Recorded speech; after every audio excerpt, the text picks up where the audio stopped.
दोस्तों पुष्पा इम्पॉसिबल में आप लोग देख सकते हैं कि यहाँ पर जो प्रोफेसर शास्त्री है दोस्तों, अब पुष्पा यहाँ पर आकर उनसे बात करने वाली है। जैसा कि आप लोगों ने पुराने एपिसोड में देखा ही होगा कि रिया ने आकर यहाँ पर पुष्पा जी से कहा था कि अगर आप यहाँ पर मेरे पापा से मेरी मम्मा के बारे में बात करेंगी तो मुझे काफ़ी ज़्यादा खुशी भी होगी। तो दोस्तों पुष्पा सोचती है कि वैसे बात तो रिया की ठीक है, अब वो प्रोफेसर शास्त्री से यहाँ पर खुलकर बात करने वाली है और कहती है कि अगर आप लोगों को मौका मिले कि दोबारा से एक हो जाने का तो कितनी ज़्यादा खुशी होगा ना वैसे प्रोफेसर जी। इसलिए मैं तो आपको यही एडवाइस दूंगी कि दोबारा से अपनी बेटी और अपनी पत्नी के साथ यहाँ पर एक हो जाइए। अब दोस्तों प्रोफेसर शास्त्री कहते हैं कि पुष्पा जी आप बात तो बहुत ज़्यादा बड़ी कर रही हैं, लेकिन आपने इसके पीछे की बात नहीं सोची। दरअसल यहाँ पर आपको याद होगा कि कोर्ट के अंदर यहाँ पर जो रोहिणी है वो मेरे खिलाफ खड़ी थी, खाली खिलाफ नहीं खड़ी थी बल्कि उसने मेरे खिलाफ यहाँ पर उंगली खड़ी की थी और कहा था कि प्रोफेसर इस बार तो नहीं बच पाएगा। इसका मतलब तो साफ साफ ये है ना कि वो मुझे यहाँ पर मरवाना ही चाहती थी या फिर हरवाना ही चाहती थी, तो इसका मतलब ये है कि वो मेरी ज़िंदगी में कभी नहीं आ पाएगी।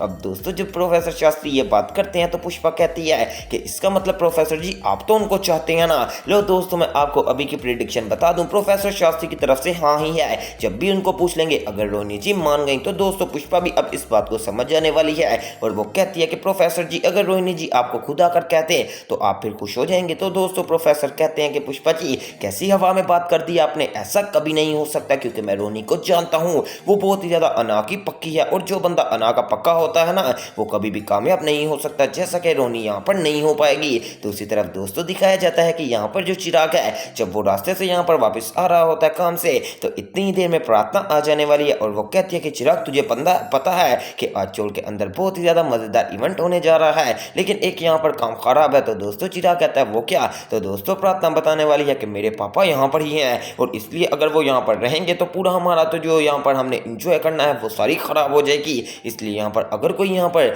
मेरे पापा कहीं और चले जाएं तो काफ़ी ज़्यादा खुशी का माहौल होगा। तो दोस्तों यहाँ पर अब प्रार्थना को कहने वाला है चिराग कि हाँ मैं भी यही प्रार्थना करता हूँ कि बखुदरा सेठ कहीं चल जाए। अभी दोस्तों यहाँ पर इतनी बात ही कर रहे थे चिराग और प्रार्थना के सामने से यहाँ पर जो बखुदरा सेठ है वो पैंट कोट पहनकर और यहाँ पर सर के ऊपर एक बहुत ही ज़्यादा फैंसी सी टोपी पहनकर नीचे आ जाने वाला है और पूरा चोल वाला यहाँ पर अब बखुदरा सेठ को देख रहे होते हैं कि आखिरकार ये बखुदरा सेठ क्या कर रहा है। तो दोस्तों बखुदरा सेठ यहाँ पर गुनगुनाते नीचे आता है तो जल्दी से हंसमुख आगे बढ़ने वाला है और वो कहता है कि ये क्या, मुझे तो अपनी आंखों के ऊपर यकीन ही नहीं आ रहा, बखुदरा सेठ ये तू ही है। अब दोस्तों यहाँ पर हर बंदा ही बखुदरा की तरफ देख रहा होता है और जो चिराग है वो कहता है कि प्रार्थना ये क्या हो गया तेरे पापा को, ये तो फुल डिस्को और मम्मी डैडी लग रहे हैं। तो दोस्तों प्रार्थना कहती है सच में चिराग मुझे कुछ नहीं पता। अब दोस्तों जब बखुदरा से यहाँ पर हंसमुख पूछता है तो दोस्तों अब यहाँ पर बखुदरा बताने वाला है कि हाँ हंसमुख दरअसल मैं यहाँ पर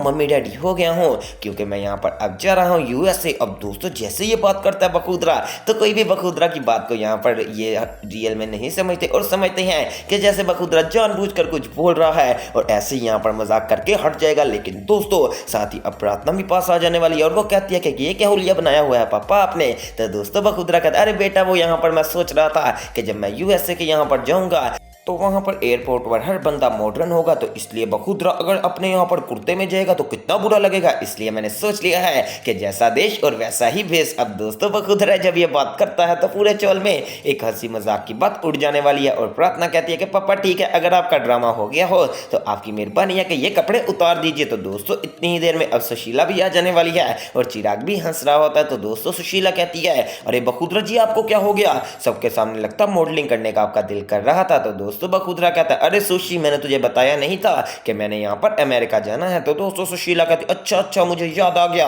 तो हाँ जी तो अपने घर के कपड़े पहन कर जाओ, ये क्या आप बने हुए हो। तो दोस्तों बखुदरा कहता है अरे सुशी तुझे नहीं पता कि जैसा देश वैसा भेष, मैंने उसका भेष पहन लिया है क्योंकि जाहिर सी बात है जब मैं वहां पर एयरपोर्ट पर उतरूंगा तो हर बंदा मेरी तरफ देखेगा और कहेगा क्या ही बिजनेसमैन बंदा आ रहा है। तो दोस्तों अब प्रार्थना कहती है कि पापा लगता आप हमारे साथ मजाक कर रहे हैं। तो दोस्तों साथ ही अब बखुदरा कहने वाला है कि बेटा अगर तुझे यकीन नहीं आ रहा तो इधर आ मैं तुझे अपनी टिकट वगैरह दिखा देता हूँ। दरअसल हुआ कुछ ऐसे है कि एक मेरा दोस्त है जो कि यहाँ पर रहता है अमेरिका में, तो इसलिए उसने मुझे यहाँ पर इनवाइट किया और उसने मुझे ये भी कह दिया है कि खाने पीने रहने सहने का सारा खर्चा वही उठाएगा। तो मैंने इसलिए यहाँ पर जल्दी प्लान बना लिया और वहाँ के लोग मुझे बहुत ही ज़्यादा चाहते हैं और वो सोचते हैं कि अगर हम बखुदरा सेठ की स्पीच सुनेंगे तो मेरी यकीनन हमें मोटिवेशन ज़रूर मिलेगी। अब मेरा वहाँ पर जाना काफ़ी ज़्यादा ज़रूरी हो गया। हेलो दोस्तों ये बात सुनते ही यहाँ पर चिराग भी हंसने लगता है और साथ ही प्रार्थना भी। और प्रार्थना कहती है कि देख ले चिराग लगता तेरी भगवान ने प्रार्थना पूरी कर ली है कि तूने कहा था ना कि बखुदरा जी यहाँ पर ना रहे। तो दोस्तों यहाँ पर अब चिराग कहता है कि काश मैं कुछ और मांग लेता, इसका मतलब ये है कि वो भी मिल जाना था।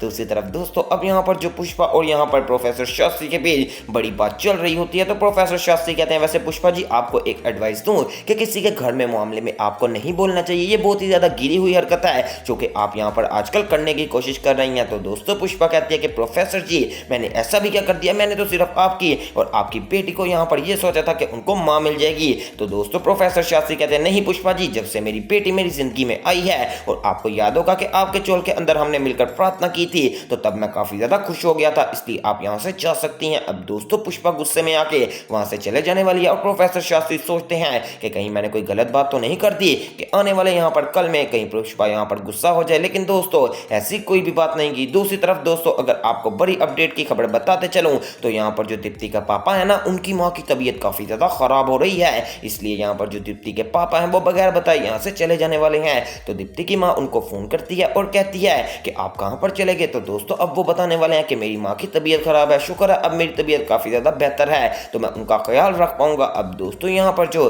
दीप्ति होती है वो भी यही सोच रही होती है कि आखिरकार ये क्या हो गया, मेरे पापा जल्दी से चले गए, इसका मतलब ये है कि मेरे पापा के जाने से जैसे हमें फील हो रहा है ऐसे ही मेरे जाने से पुष्पा वगैरह को भी फील हो रहा होगा। वेल दोस्तों अब मैं आपको आने वाले पहले ही अपडेट बता दूं तो होगा कुछ यूं कि जो दीप्ति है वो सोचेगी ये सारी बातें तो वो कहेगी कि मुझे जाकर माँ के पास माफी मांग लेनी चाहिए और मैंने बहुत ही ज्यादा गलत किया है। अब दोस्तों यहाँ पर जो दीप्ति है वो साइड में बैठी वो पुरानी यादें सोच रही होती है कि जब यहाँ पर अश्विन और वो एक दूसरे के लिए यहाँ पर करवा चौथ में बहुत ही ज्यादा मजा किया करते थे और दोस्तों कितना ज्यादा मजा आया करता था। अब दोस्तों दीप्ति पुरानी यादें सोच सोच कर काफी ज्यादा पागल ही होती जा रही है। हालांकि मैं खुद यही बात कहूंगा और बहुत सारे लोग कमेंट में भी यही बात कह रहे हैं कि यहाँ पर जो अश्विन है वो कितना ज्यादा पागल और बेवकूफ है कि हालांकि यहाँ पर उसका हक बनता है कि वो दीप्ति के पास आए और आकर दीप्ति को मना ले, लेकिन हालांकि वो ऐसी हरकत नहीं कर रहा और वैसे भी दीप्ति का बर्थडे भी आने वाला है तो क्या यहाँ पर अश्विन दीप्ति को सरप्राइज देगा ये तो आपको बाद में ही देखने को मिलेगा। फिलहाल मुझे तो ऐसा लगता है कि अभी तक कोई भी आसार नजर नहीं आ रहे क्योंकि आपको पता है कि जो अश्विन है वो बहुत ही ज्यादा इस टाइम गलत हरकतें कर रहा है और यहाँ पर मुझे तो ऐसा लगता है कि वो प्रार्थना को